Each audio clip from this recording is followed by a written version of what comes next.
Assalamu alaikum. I hope that you are doing well. So today our topic of debate is Israel Palestine conflict. अब Israel फ़लस्तीन conflict कोई new development नहीं है, ठीक है? ना कोई न्यू टॉपिक है हमारे पास। 1897 से ये कॉन्फ्लिक्ट चल रहा है और ये वर्सेंट हुआ 1948 में, ठीक है? थोड़ा हिस्टोरिकल डेमोन्स्ट्रेशन देखते हैं, कॉन्टेक्स्ट क्या है और साथ-साथ ये चीज़ें बहुत इम्पोर्टेंट हैं अंडरस्टैंड करना कि हमने इस टॉपिक को किन-किन डोमेन से कवर करना है। अगर मैं इसराइल फ़लस्तीन कॉन्फ्लिक्ट की बात करती हूँ तो kindly make sure that in mind कि हम जो डेवलपमेंट्स को पढ़ने जा रहे हैं वो डेवलपमेंट्स आपका 7th अक्टूबर जो है उसकी बात कर रही हूँ, ठीक है? 7 अक्टूबर में हमास ने 10,000 प्लस रॉकेट फायर जो किए थे, उस वजह से जो कैजुअलिटीज़ हुई थी और फिर हमने देखा कि उसकी वजह से क्या-क्या डेवलपमेंट हुई, हम उसको डिस्कस करेंगे। 1 मिनट। क्या कह रहे हो आप? Phenomena of civil military? इसको बाद में देखते हैं, अभी प्लीज़, ठीक है? इसको बाद में देखते हैं। Kindly cover the topic firstly ना, टॉपिक पे जो है वो उसकी डेमोन्स्ट्रेशन करो, ठीक है? अच्छा जी, अब जो टॉपिक ऑफ डिबेट है ना हमारा, वो एक्चुअली में जो इंसिडेंट स्टार्ट हुआ वो 1897 से हुआ, ठीक है? 1897 में थोड़ा-सा हिस्टोरिकल डेमोंस्ट्रेशन देख लेते हैं। 1897 में फर्स्ट जा ज़ायोनिस्ट कॉन्फ्रेंस होती है सुदरलैंड में, ठीक है? सुदरलैंड के अंदर पहली ज़ायोनिस्ट कॉन्फ्रेंस होती है और उसमें ये डिसाइड किया जाता है कि जो ज्यूज़ हैं, उन्हें अपना एक लैंड चाहिए, ठीक है? अब वो 3 टेरिटरीज़ को मार्क करते हैं और वो 3 टेरिटरीज़ कौन-सी होती हैं, वो कहते हैं या तो हमें युगांडा मिल जाए, ठीक है? या हमें अलास्का मिल जाए और या हमें फ़लस्तीन मिल जाए। इस इन स्टेट्स के अंदर जो है हम जाना चाहते हैं और हम अपनी टेरिटरी जो है वहाँ पे एटलीस्ट हम मूव करना चाहते हैं और वहाँ पे हम सेटलमेंट्स करना चाहते हैं। स्टार्ट ये हुआ था सेटलमेंट से। अब वर्ल्ड वॉर वन में क्या होता है, वर्ल्ड वॉर वन में 1917 में बेल्फोर डिक्लेरेशन होती है और उस डिक्लेरेशन में जो अमेरिकन होते हैं, जो इंग्लैंड मोनार्क्स होते हैं, उन्हें जो है वो रिकग्निशन चाहिए होती है। अब वो डील करते हैं जी आपके वॉल्टर के साथ, जो कि ज़ायोनिस्ट के वहाँ पे हेड होते हैं, और उन्हें कहते हैं कि अगर आप हमारे साथ जो है हमें रिकग्निशन दोगे, हमारे साथ जो है वो डील करोगे तो हम आपकी सेटलमेंट्स करवा देंगे। और तब तक ये डिसाइड हो चुका था कि we want to do settlements in फ़लस्तीन, ठीक है? फ़लस्तीन में हमें सेटलमेंट्स करवानी है। तो अब वो जूइश ऑक्यूपेशन स्टार्ट होती है और 1945 का इरा तक, लाइक 1897 से 1945 के इरा तक हम देखते हैं कि सेटलमेंट्स में इंक्रीज़ हमें नज़र आ रहा होता है। और फिर क्या होता है, अल्टरनेटली मई 1948 के अंदर जो है वो क्या करते हैं कि जो स्टेट है इसराइल जो है वो फ़लस्तीन को अपनी स्टेट डिक्लेयर कर देते हैं। और बड़ी-बड़ी जो लाइन्स हैं या ऑडियो रिकॉर्डिंग्स उस टाइम चल रही होती हैं और उस पे ये आ रहा होता है कि we declare on the establish of the Jewish state in Israel, ठीक है? तो मतलब स्टोरी डेमोंस्ट्रेशन हमारी स्टार्ट होती है जी 1897 से और 1948 की मई 1948 में एक इसराइल स्टेट का आगाज़ वो कर देते हैं। जब इसराइल रिकग्निशन करते हैं फ़लस्तीन टेरिटरी के अंदर कि अब तो इसराइल जो है वो अपनी टेरिटरी वहाँ पे मेंटेन कर रहे हैं, तो उस टाइम पे क्या होता है, फिर वॉर स्टार्ट हो जाती है, ठीक है? बहुत हल्का-सा मैं आप लोगों के साथ कॉन्टेक्स्ट दे रही हूँ in order to justify the current domain, और उसके बाद हम फर्दर इस सारे एजेंडा को जो है वो डिस्कस करेंगे। ठीक हो गया? उसके बाद क्या होता है जी, जब हम ये सब चीज़ें ये कौन कर रहा है? What is the behaviour class?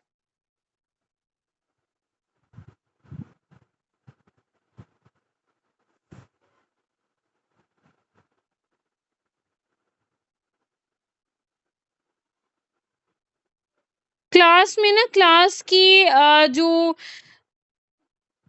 Ma'am etiquettes होते हैं ना, अस्सलाम उसको फॉलो अप वालेकुम से किया बात करें, कर रहे हैं। ठीक है?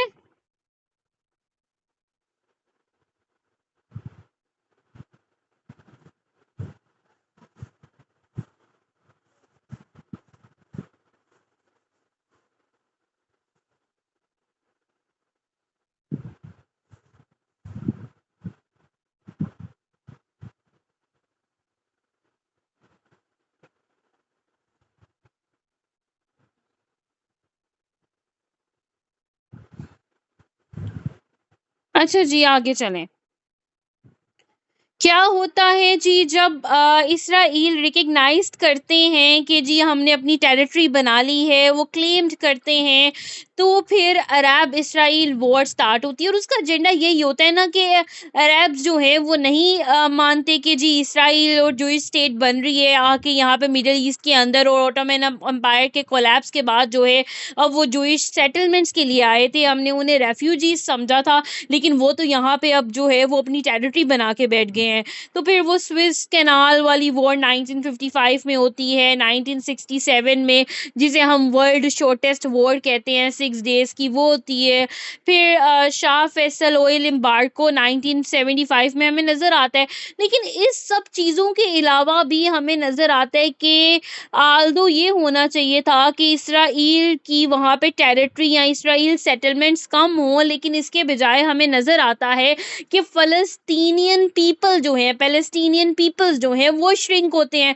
अब कहाँ पे जो पूरा इसराइल, जो पूरी फ़लस्तीन स्टेट थी, उसमें आपको रेफ्यूजीज़ नज़र आते थे इसराइली, और बाकी सारी स्टेट के अंदर जो स्टेट थी, वो पैलेस्टीनियंस की थी। लेकिन अब हमें नज़र आता है कि सिर्फ़ और सिर्फ़ वेस्ट बैंक और गज़ा के अंदर जो है, वो रह गए हैं पैलेस्टीनियंस, और वो भी श्रिंक्ड होते जा रहे हैं, ठीक है? अब जो सिनेरियो है, जो आपकी सारा वॉर कंटेक्स्ट है, ये मतलब आप ये समझें कि 1955 में पहली अरब इसराइल वॉर होती है और 1948 के बाद कॉम्प्लिकेशन स्टार्ट हो जाती हैं। तो ये वॉर जो है, ये हिस्ट्री में हमें फर्स्ट टाइम देखने को नहीं मिल रही, ठीक है ना? हमने ये वॉर बहुत बार इसको जो है वो गो थ्रू किया हुआ है, ठीक है? लेकिन अब जो कॉन्फ्लिक्ट है, वो एक्चुअल में कॉन्फ्लिक्ट ये है कि हमास ने क्या किया, हमास ने 7 अक्टूबर को 2023 में गज़ा बेस्ड हमास जो हैं, उन्होंने 1000 प्लस रॉकेट फायर किए इसराइल टेरिटरी पे, और जिसकी वजह से इसराइल के अंदर तो कैजुअलिटीज़ हुई, और फिर उसके इम्पैक्ट्स जो हैं वो फ़लस्तीनियन पैलेस्टीन पे भी आए, ठीक है? तो इस वजह से जो हमारा कोर्स कॉन्टेक्ट है, हमने उसको डिफरेंट एजेंडाज से देखना है, ठीक है? हम वी हैव टू कवर कि हमास जो है वो एक्चुअल में क्या है, हमास जो है वो नॉन स्टेट एक्टर है, उसकी इन्वॉल्वमेंट कैसे जो है वो गज़ा के अंदर है, और पीएलओ क्या काम कर रही है, फिर इनका एजेंडा क्या है, फिर इनकी वॉर कॉन्टेक्स्ट क्या है, उसमें जो इम्प्लीकेशंस हुए वो क्या है, फ्यूचर एजेंडा क्या हो सकता है, और फिर वर्ल्ड में जो स्टेट स्टैंड कर रही हैं वो कहाँ पे है, मतलब कि पाकिस्तान कहाँ स्टैंड करता है इस पूरी वॉर के अंदर, ऑर्गेनाइजेशंस कहाँ स्टैंड कर रही हैं, किस स्टेट ने कौन सी स्टेटमेंट दी, ये वॉर किस तरफ जो है वो जा सकती है, फ्यूचर में क्या हो सकता है।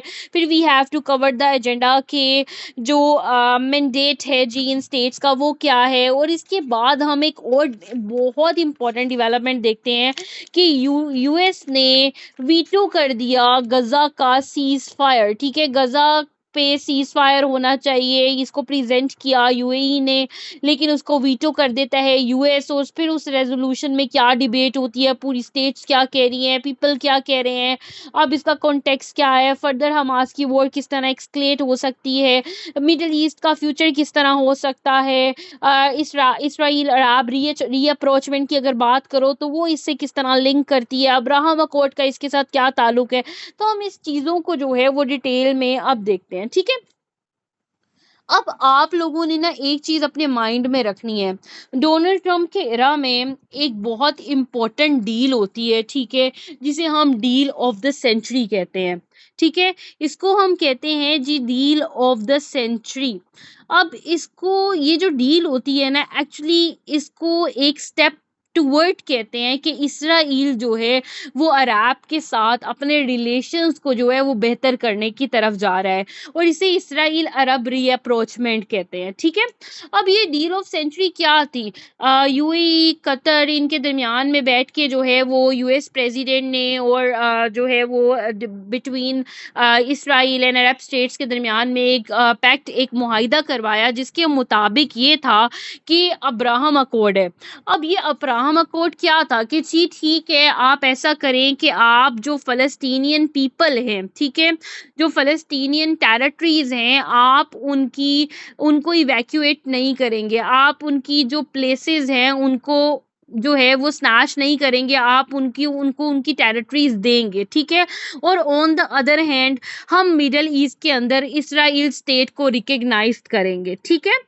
तो इसके लिए यूएई ने हाथ बढ़ाया, कतर ने हाथ बढ़ाया और इन्होंने आपस में एक डील सेंचुरी डील जो है वो तय की, जिस डील में ये था कि इसराइल जो है वो प्लेसेस जो है इवैक्यूएट नहीं करवाएंगे, वो उनको जो है उनकी जगहों से नहीं जो है वो स्नैच करेंगे, उनकी टेरिटरीज नहीं अटेन करेंगे और हम आपको रिकग्निजेशन देते हैं।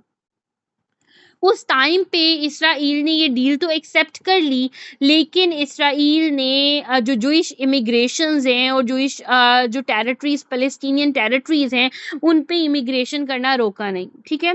जिसकी वजह से हमें ये इशू पिछले साल भी नज़र आया था कि यूनाइटेड नेशन के अंदर उन्होंने कहा कि वहाँ पे ह्यूमन राइट वोलेशन हो रही है, लेकिन उसको यूएस ने जो है वो वीटो कर दिया था लास्ट ईयर भी, ठीक है। तो उसके बाद क्या होता है कि ऑब्वियसली इनके डिफरेंट आपस में एक दूसरे के साथ डिबेट चल रही हैं, आप आपस में क्राइसिस हो रही हैं। गज़ा अब सिर्फ और सिर्फ जो फ़लस्तीनियन पीपल है ना, अब पूरी इसराइल स्टेट की बात करूँ तो एक तरफ गज़ा स्ट्रिप में और दूसरी तरफ वेस्ट बैंक के अंदर और गज़ा स्ट्रिप के अंदर बिल्कुल साइड पे रह चुके हैं, ठीक है। बाकी सारी स्टेट को अटेन कर लिया इसराइल ने, ठीक है। तो जब जो है हमास ऑब्वियसली काफ़ी ज़्यादा अब हमास क्या है पहले ये अंडरस्टैंड करें। हमास कोई कंट्री नहीं है, कोई मुल्क इन्हें चलाता नहीं है। ये नॉन स्टेट एक्टर्स हैं, जिन्हें आप कहते हो कि ये लोग जो हैं वो जहादियस्ट मूवमेंट्स कर रहे हैं, ये इस्लाम के एजेंडा को लेके चल रहे हैं in the middle east against the western agenda. इसमें आपके पास हमास आता है, ठीक है। इसमें एक और ग्रुप है जिसका नाम आप कह लो हाउदी है, ठीक है। फिर इसमें एक ग्रुप है जिसका नाम हज़्बुल्लाह है। ये एक ऑफिशियल डिबेट है कि एक ओपन एंड डिबेट है, एक ओपन डिबेट है। इस पे there are different arguments and different analysis, ठीक है। अब जीआईएसएस है, फिर पीएलओ है, लाइक पीएलओ तो गवर्नमेंट के स्ट्रक्चर में है। फिर इस तरह जो है आपके अंदर, अब अगर मैं पाकिस्तान के अंदर बात करूं तो पाकिस्तान में भी डिफरेंट जो है वो इस तरह की है बैठी हुई है। अभी मैं सिर्फ मिडल ईस्ट के स्ट्रक्चर में जो है वो बात कर रही हूँ। तो अब ये जो हमास, हाउदी और हज़्बुल्लाह हैं, कहा जाता है कि ईरान इन्हें फंडिंग करता है, ठीक है। एंड कासिम सुलेमानी जो कमांडर थे ईरान के, वो इन्हें डायरेक्ट इनकी हेल्प करते थे। लेकिन कोई भी स्टेट इन्हें अपना पार्ट नहीं मानती, इन्हें रिकग्नाइज नहीं करती है, ठीक है। अब हमास जो है वो काम कर रहे हैं जी आपके गज़ा के अंदर, ये गज़ा बेस्ड हैं। फिर इसी तरह हाउदी जो है वो यमनी ग्रुप है, हज़्बुल्लाह जो है वो सीरिया में काम कर रहे हैं। तो ये सारे एक्चुअल में जो जब इरानियन रेवोल्यूशन आया था उसके बाद हमें ये ग्रुप्स नज़र आते हैं 1970s के एरा के बाद, ठीक है, लेट 1970s में। और उसके बाद हमें नज़र आता है कि जितना भी वेस्ट एजेंडा है उसको ये टारगेट करते हैं और ये एंटी वेस्ट जो है वर्क कर रहे हैं। तो क्या होता है जी, जब हमास अटैक करता है तो उसके बाद रिपरकशन सामने आती हैं, ठीक है। तो सबसे पहली जो स्टेटमेंट है ना वो हमें नेतन्याहू की मिलती है, इस्राएली प्रीमियर की, जो कि कहते हैं जी कि नेतन्याहू जो है वो डिक्लेयर करेंगे। मैम आर दीज आपकी मुझे समझ नहीं आई आप क्या कह रहे हो। नहीं, दे ऑल कुछ सुन्नी है, कुछ शिया हैं, सारे शिया ग्रुप्स नहीं है, ठीक है। अच्छा, तो सबसे पहले तो नेतन्याहू स्टेटमेंट देते हैं और वो कहते हैं जी कि Netanyahu declare war against Hamas, और वो कहते हैं कि ये जो कैजुअलिटीज़ है अब ये बोथ साइड से होंगी। अब इस हमास ने ये जो हम पे स्ट्राइक की है, इसके हम बाकायदा इसका जवाब देंगे, और फिर हमें नज़र आता है कि जी कैजुअलिटीज़ हमें दोनों साइड से मिलती हैं। अब यूनाइटेड नेशन के उसके बाद क्या होता है, फ़ौरन जब ये होता है इंसिडेंट, तो यूनाइटेड नेशन सिक्योरिटी काउंसिल में एक समिट बैठती है। अब यूनाइटेड नेशन सिक्योरिटी काउंसिल में जब समिट बैठती है, तो उस समिट में ये कहा जाता है कि जो रियाज़ में जो रियाज़ मंसूर होते हैं, जो कि एक्चुअली पैलेस्टीनियन एम्बेसडर हैं यूएन यूनाइटेड नेशन में जो बैठते हैं फ़लस्तीन की तरफ से, वो कहते हैं कि ये जो इश्यू है ना, इसको सॉल्व कर लेना चाहिए, पीसफुल सॉल्यूशंस होने चाहिए। हमें जो है जो यूनाइटेड नेशन की कह लें कि चार्टर्स हैं, डॉक्यूमेंट्स हैं अकॉर्डिंग टू द फ़लस्तीन, उस पे बैठ के हमें कोई टू स्टेट सॉल्यूशन निकालना चाहिए, या आपस में एक दूसरे के साथ कंसल्टेशंस करनी चाहिए। लेकिन on the other hand Israeli ambassador कहते हैं कि ये तो नाज़ी स्कॉट है, ये जो मूव है, ये जो मूव किया है आपके हमास ने, और हमास ने जिस तरह यहाँ पे हमारे साथ जो है वो एक जंग छेड़ी है, एक वॉर किया है, तो it is considered as a war crime. तो आपको एक तरफ तो स्टेटमेंट्स बिल्कुल डिफरेंट मिल रही हैं, आपको फ़लस्तीनी जो एम्बेसडर हैं वो चाह रहे हैं कि कंसल्टेशन हो जाए, ऑन द अदर हैंड आपको जो एम्बेसडर हैं इसराइली वो कह रहे हैं कि ये तो एक वॉर क्राइम है ना। तो अभी तो हमारी कुछ डिमांड्स है, we have to make sure कि हमास को हम किसी तरह ख़त्म कर दें, एंड आफ्टर दैट हम जो है वो सीज़ फायर करेंगे।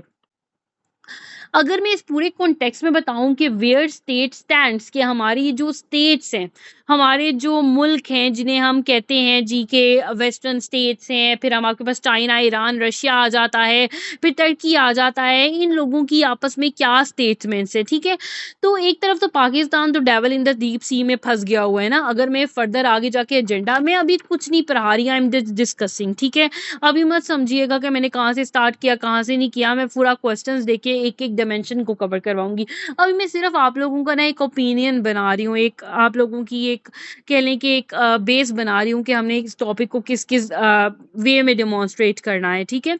तो अगर मैं पाकिस्तान की बात करूँ ना, तो पाकिस्तान तो devil in the deep sea वाली सिचुएशन में है कि अगर हम इसराइल पे कोई भी स्टेटमेंट देते हैं कि जी हमास के अगेंस्ट जाते हैं, या कोई ऐसी बात करते हैं, तो वो हमारी जो मॉरल स्टैंडिंग है ना कश्मीर के ऊपर, हम उसको भी खो देंगे, ठीक है?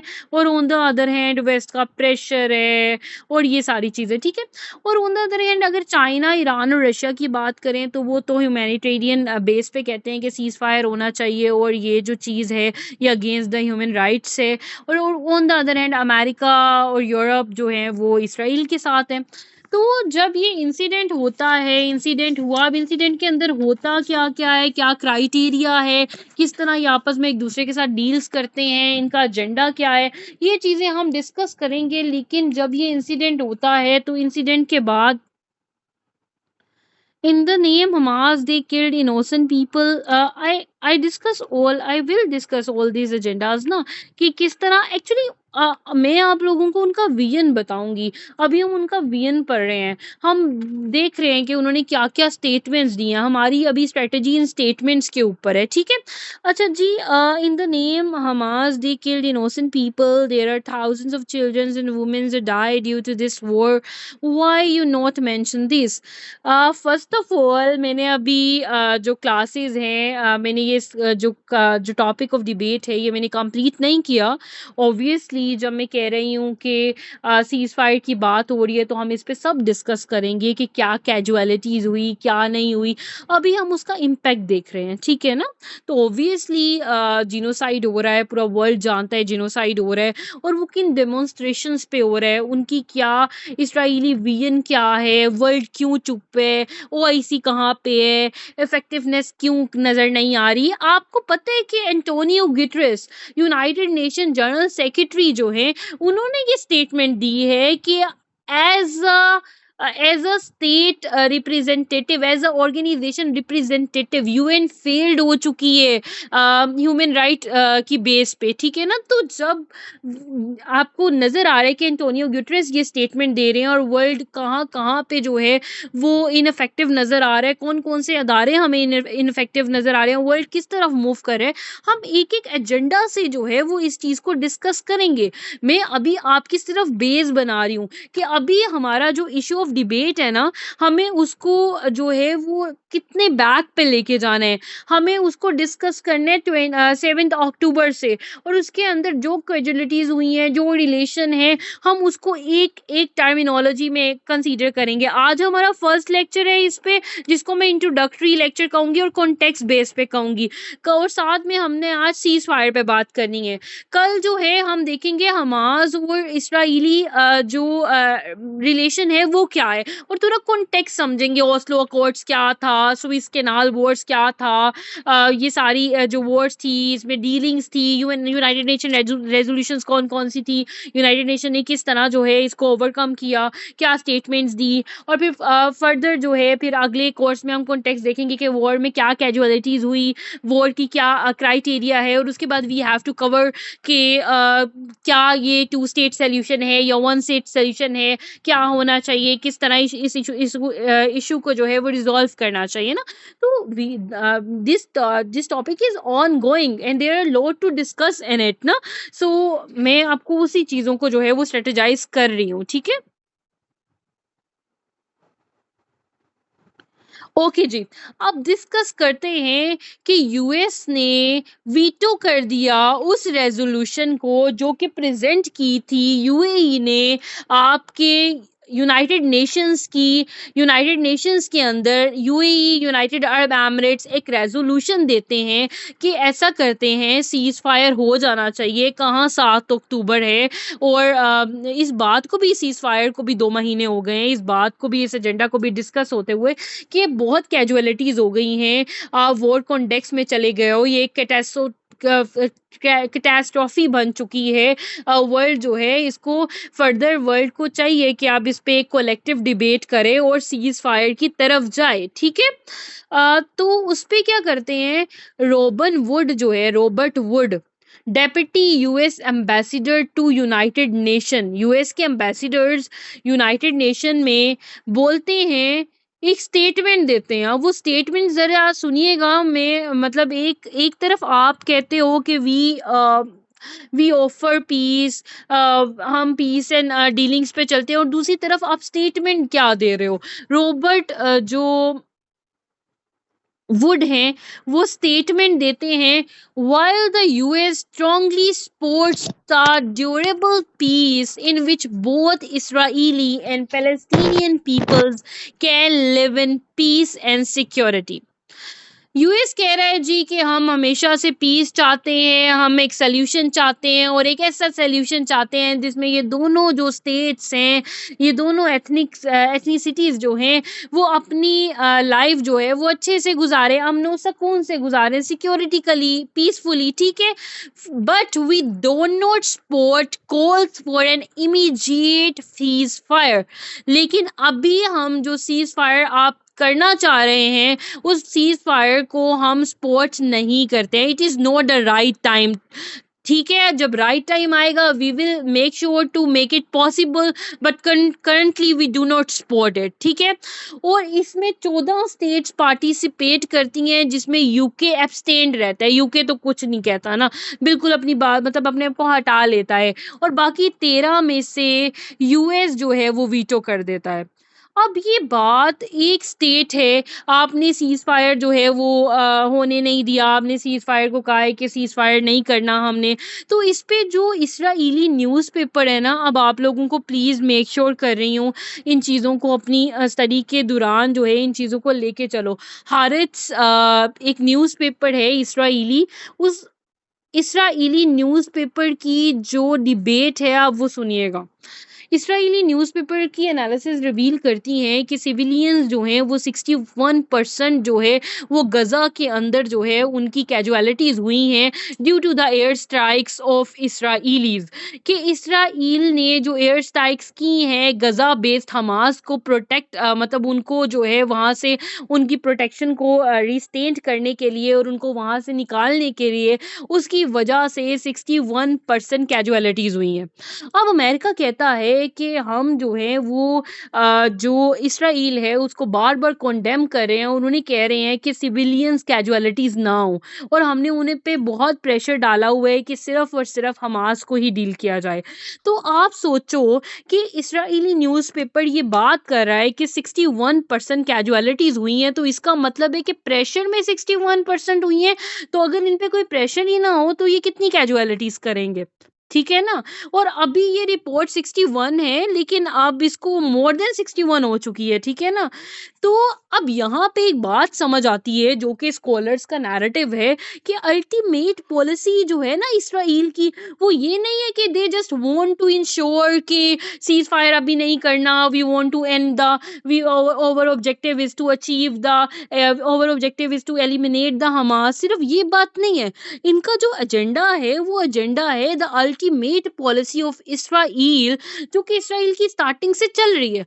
आप पास्ट ईयर्स में अगर पास्ट 10 ईयर्स की ही आप ब्रीफिंग देख लो, किस तरह असर अराब के अंदर रीअप्रोचमेंट की बात हो रही है, किस तरह रिकग्निजेशन की बात हो रही है, किस तरह हर साल जो है वो there are loss of the people, loss of the Gaza based, वहाँ पे जिनोसाइड्स वगैरह होती हैं, उनके घर उनसे अटेन किए जा रहे हैं। लाइक उन्होंने वहाँ पे अपने सिविल कोर्ट्स में कंप्लेन की, फिर यूनाइटेड नेशन के अंदर आके कंप्लेन की। तो अल्टीमेट पॉलिसी जो है ना इसराइल की is to completely expel Palestinians from the Gaza strip ना, and this is what we saying ना, कि यही चीज हमें नजर आ रही है कि अगर मैं इसराइल टेरिटरी की बात करती हूँ तो एक तरफ ये गजा स्ट्रिप है और दूसरी तरफ वेस्ट बैंक है, और इसमें भी आप कंटिन्यूसली एक मूव कर रहे हो कि किस तरह यहाँ से पैलेस्टीनियंस को निकाल दिया जाए, ठीक है? एंड यूनाइटेड नेशन इस वजह से बाकी स्टेट्स ने, ईरान ने, तुर्की ने, फिर बहुत सी मुस्लिम स्टेट्स ने, चाइना ने ये बात की कि यूएन को चाहिए, यूएन आल्सो वो it's a responsibility of the UN कि वो अपना रोल इंश्योर करे सीज फायर की तरफ, क्योंकि ये सिर्फ एक कैटास्ट्रोफी नहीं है बल्कि एक ग्लोबल डायलेमा बन गया है। लेकिन इस पे हमें कोई कॉन्सेंसस नजर नहीं आती है। और आपको पता है फिर उसके बाद जब सीज़ फायर की रेज़ोल्यूशन जो है वो हमें नज़र आती है जी कि जब ये रेज़ोल्यूशन को कंडेम कर दिया, यूएस ने वीटो कर दिया, तो उसके बाद हमें वॉइसेस अक्रॉस बोर्ड नज़र आती हैं कि there should be cease fire. अब इसराइल क्या कहता है, इसराइली जो एम्बेसडर्स हैं वो कहते हैं जी Israeli oppose ceasefire until the state objective is achieved and which is the elimination of the Hamas, ठीक है, कि हमें जी हमास की एलिमिनेशन चाहिए, और उस एलिमिनेशन जब तक नहीं होगी हम सीज फायर को नहीं रोकेंगे। और जब यूएन इसको यूएस अमेरिका इसको वीटो कर देता है, जो कि प्रेजेंट की थी यूएई ने यूनाइटेड नेशन सिक्योरिटी काउंसिल के अंदर, तो नेतन्याहू बकायदा एक वीडियो रिकॉर्ड करते हैं, जिस वीडियो रिकॉर्ड में वो ये कहते हैं कि I really thank the president Biden, ठीक है। अब प्रेसिडेंट बाइडेन जो है ना वो बहुत ज़्यादा इस चीज़ में जो है वो अटैच हैं विद नेतन्याहू, जबकि अमेरिका के अंदर जो कांग्रेस है वो फिर भी रिलेक्टेंट शो करती है बिल पास करने में, जो इसमें उन्होंने जिनमें नेतन्याहू ने बाकायदा डिमांड की थी अमेरिका से कि हमें मिलिट्री एड दी जाए। आल्दो जो प्रेसिडेंट बाइडेन है उन्होंने तो बिल पास करवाने की कोशिश की, लेकिन कांग्रेस ने बिल रिजेक्ट कर दिया, ठीक है ना। अमेरिकन लेजिस्लेचर है कांग्रेस, ठीक है, आप लोगों ने माइंड में रखना है। अच्छा, फिर जब रेजोल्यूशन की बात हुई तो फिर यूएन को कहा, यूएन से एक रिक्वेस्ट की गई कि प्लीज़ यूएन की रिस्पॉन्सिबिलिटी है और यूएन के चार्टर में भी ये चीज़ है, पीस की बात यूएन करता है, तो इसराइल को यूएन को चाहिए कि सीज़ फायर को रोके और इसराइल पे ताकि ऑब्लिगेटरी हो ना, अगर यूएन कहेगा कि we it is over due to you और अब सीज़ फायर हो जाना चाहिए, तो as a state United Nation एक पेरेंट ऑर्गेनाइजेशन है, तो इसराइल भी उसकी बात मानेगा और दूसरी स्टेट भी इसराइल को प्रेशराइज करेंगी to go towards the cease fire. और इन दिस वे हम स्टॉप कर सकते हैं इस जो कैटास्ट्रोफी है इसको जो है वो ऑब्वियसली रोका जा सकता है। लेकिन जो दूसरा स्टांस था यूनाइटेड नेशन सिक्योरिटी काउंसिल के अंदर वो ये था कि जो हॉस्टेजेस अटेन किए हुए हैं हमास ने, जो इसराइली कुछ सिविलियन लोग हैं और कुछ मिलिट्री पीपल हैं, उनको छोड़ दिया जाए, ठीक है। तो कांग्रेस इसमें मतलब कांग्रेस तो अमेरिका के अंदर काफ़ी रिलेक्टेंट थी, लेकिन बाइडेन ने अपनी स्टेटमेंट जो है इसमें बहुत ओपन दी थी। तो उन्होंने कहा था कि ये भी साथ जो है वो हमास करेगा तभी इसकी पॉसिबिलिटी आएगी। लेकिन फिर बात उन्होंने वीटो कर दी कि नहीं, सीज़ फायर तो हो ही नहीं सकता। नेतन्याहू ने कहा कि we don't want to do cease fire right now, तो अभी तो सीज़ फायर हो ही नहीं होगा। जिस पे फिर हमें नज़र आता है कि यूएस को बाकायदा कंडेम्ड किया गया। हमें 2 लीडर्स की स्टेटमेंट बहुत, बहुत, बहुत ज़्यादा एग्रेसिव नज़र आती है। एक तरफ हमें तुर्की, ठीक है? एक तरफ हमें तुर्की और दूसरी तरफ हमें पीएलओ के जो लीडर हैं अब्बास, उनकी स्टेटमेंट जो है हमें नज़र आती है। जो पीएलओ के लीडर हैं वो कहते हैं कि now officially America is a part of it. America is a part of this genocide, कि हम जिस जीनोसाइड जिस वॉर कॉन्टेक्स्ट की बात कर रहे हैं, इस वॉर कॉन्टेक्स्ट में अमेरिका ने अपना रोल प्ले कर दिया। ठीक है ना? Now US as a blind spot for Israel, उन्होंने नहीं देखा कि सीज़ फायर को करना चाहिए, उसकी रेपरकशंस क्या है। पूरा वर्ल्ड के अंदर यूथ जो है वो अमेरिकन पीपल जो है वो डिफरेंट पीपल जो है डिफरेंट स्ट्राइक्स कर रहे हैं और वो मतलब अपना इस एजेंडा को क्लियर है कि सीज फायर होना चाहिए। It is against the human right violation, ठीक, it is against the human right, ठीक है। ये एक वॉयलेशन है, एक वॉलेटरी मूवमेंट है, but now America is a part of it. America ने ब्लाइंडली सपोर्ट किया उसको। फिर इसके साथ ही साथ टर्किश प्रेसिडेंट की जो स्टेटमेंट है वो हमें बड़ी जो है वो एग्रेसिव मिलती है। वो कहते हैं यूनाइटेड नेशन के इस वीटो की मूवमेंट के बाद जो यूएस ने किया है, उन्होंने कहा कि unfortunately the cease fire was obviously rejected with only America voting against it. कि उनका मतलब था कि 14 मुल्क ने अपना ओपिनियन दिया और उन 14 मुल्क के ओपिनियन में से सिर्फ यूके अब्सटेंट रहा। लाइक यूके ने कोई ओपिनियन नहीं दिया। बाकी 13 स्टेट्स में से 12 स्टेट्स ने कहा कि ऑब्वियसली सीज फायर होना चाहिए, बट ओनली अमेरिका जो जिसने इसको वीटो कर दिया। तो क्या मतलब अमेरिका ने बाय इटसेल्फ इसको वीटो कर दिया, तो क्या ये एक अदारा है? Can there be such a justice? तो यहाँ पे हमें वही वाली बात जो कि यूनाइटेड नेशन सिक्योरिटी काउंसिल के अंदर पास डिबेट से चल रही है, ठीक है, कि किस तरह जो है ऑब्वियसली ना अब वॉर और terror is such a huge topic. और वो जब अफगानिस्तान का कॉन्टेक्स्ट पढ़ेंगे, जब कोल्ड वॉर की तरफ जाएंगे, सेंटो सीटो की डिबेट देखेंगे, तो ये सारे एजेंडा जो है हम उस पर डिस्कस करेंगे, ठीक है। करंटली ओवर फोकस जो है वो हमारा इसराइल फलस्तीन है, ठीक है। तो ये जो क्लास अभी हमारा करंट अफेयर्स का सेशन स्टार्ट हुआ है ना, अभी हमने कुछ ऑर्गेनाइजेशंस किए हैं, एक आध लेक्चर इस तरह का कॉन्टेम्प्रेरी इश्यूज देखे हैं। तो एक दिन में तो मैं सब ग्रैब नहीं करवा सकती। Obviously by the end of this session I will try my best to make sure कि मैं हर एजेंडे को कवर करवाऊं, ठीक है ना। फिर उन्होंने कहा कि यहाँ पे हमें नजर आ रहा है कि यूनाइटेड नेशन सिक्योरिटी काउंसिल के अंदर जो स्ट्रक्चरल रिफॉर्म्स की हम बात करते हैं, वो स्ट्रक्चरल रिफॉर्म्स होनी चाहिए। यूनाइटेड नेशन का सिक्योरिटी काउंसिल इनफेक्टिव है, वो काम नहीं कर रहा। आपने वीटो कर दिया और जिसका विक्टिम आपको नजर आता है कि वो पैलेस्टीनियन पीपल हो गए हैं। तो इस पे यूनाइटेड नेशन के जो सेक्रेटरी जनरल हैं एंटोनियो ग्यूटरस, उन्होंने कहा कि we accept the failure of UN to prevent the civilians life in Palestine. अब एंटोनियो ग्यूटरस ये बात कर रहे हैं। तो अब ये जो सारी स्टेटमेंट्स हैं, मैंने जो बात की, मैंने रॉबर्ट वुड की बात की, फिर हेरल्ड्स न्यूज़पेपर की बात की, फिर सिक्योरिटी काउंसिल के अंदर की स्टेट ने क्या क्या कहा, उन सब की बात की। ये सारा कॉन्टेक्स्ट आपने अपने पेपर के अंदर डालना है। वो बाकायदा आपसे जो है वो क्वेश्चन पूछ सकते हैं, ठीक है ना। ठीक है। आपसे एक क्वेश्चन पूछा जा सकता है कि जो यूएस सीज़ फायर किस तरफ जाएगा, फ्यूचर में क्या कंडेम होता है, इस पे डिबेट करो, इसके फ्यूचर इम्प्लीकेशंस क्या हैं, इस पे डिस्टेन कौन कर रहा है, इस पे वर्ल्ड नैरेटिव क्या है, तो ये सारी चीज़ें आपने डिस्कस करनी है। एक minute, let me answer your query. Ma'am, do they want to finish Hamas and the innocent people dying is just a collateral damage? No, it's not a collateral damage.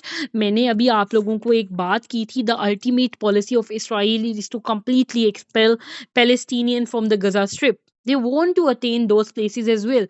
They want to attain the Gaza Strip. They want to attain the West Bank. But the reason कि जो Hamas Hamas वो लोग कर रहे हैं, Hamas जो है वो गज़ा पे बेस्ड है, वो फुली तो अटेन नहीं करने देगा इनको, गज़ा स्ट्रिप को। तो अब एजेंडा हमास के ऊपर रख के वो अपनी उस पॉलिसी को भी अटेन कर रहे हैं, ठीक है ना। और आप जो कह रहे हो but America now support a genocide of the particular globe is not, this is not a terrorism. अब यहाँ पे ना डिबेट सारी रियलिस्ट पर्सपेक्टिव की आती है, वर्ल्ड पावर गेम चल रही है, वर्ल्ड में अपना जर्नल इंटरेस्ट किस तरह परसेव हो रहा है, तो दे दे डोंट कॉन्डेम ना। अमेरिका के लिए टेररिज्म वही है जिस जो अमेरिका को जिससे थ्रेट होगा, बाकी वर्ल्ड में उनके लिए कोई टेररिज्म नहीं है, ठीक है। It is a harsh reality, ठीक है। और ये रियलिटी जो है, देखो वर्ल्ड में जितने भी इश्यूज है ना, अगर वॉर सोल्यूशन होता तो कश्मीर भी अटेन हो जाता, और अगर वॉर सोल्यूशन होता तो फ़लस्तीन भी अटेन हो जाता। But war is not a solution ना, we have to follow the certain guidelines जो कि यूनाइटेड नेशन प्रोवाइड कर रहा है।